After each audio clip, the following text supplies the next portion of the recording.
Ever wonder if there's an easier way to complete transactions without having to deal with online wallets, banks, and third-party applications? Well, it's possible thanks to blockchain. Here's everything you need to know about blockchain.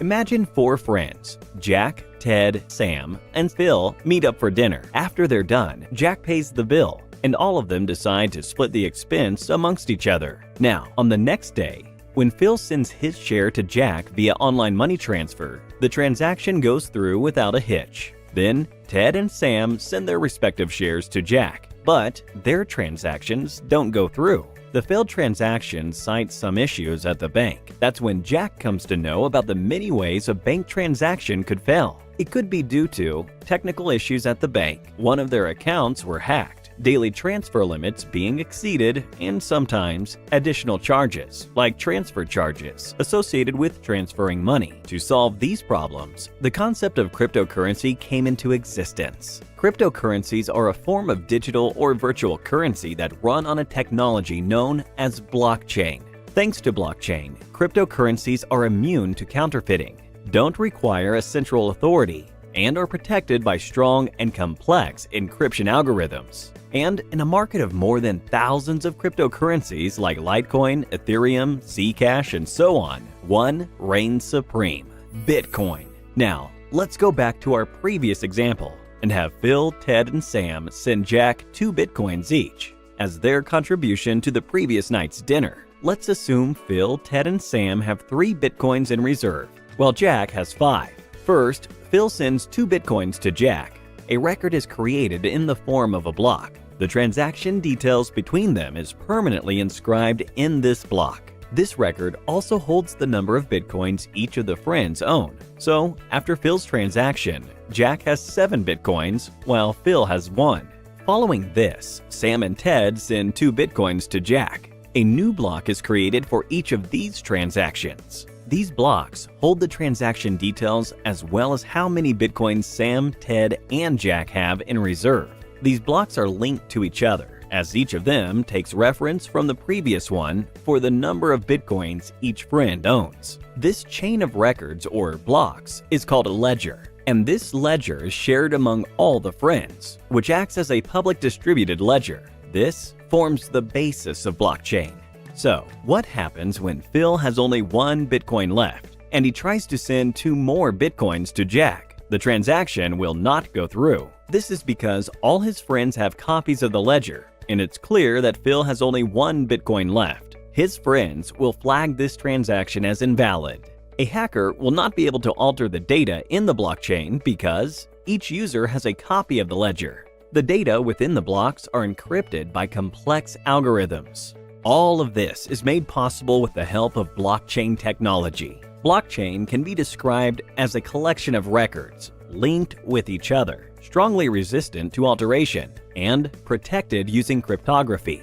Now, let's have a closer look at the Bitcoin transaction between Jack and Phil and find out how it works. Every user in the Bitcoin network has 2 keys, a public key and a private key. The public key is an address that everyone in the network knows of, like an email address of a user. The private key is a unique address that only the user has knowledge of, something like a password.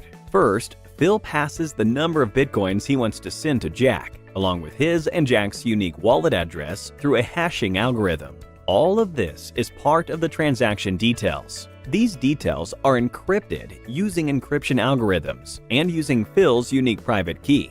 This is done to digitally sign the transaction and to indicate that the transactions came from Phil. This output is now transmitted across the world using Jack's public key.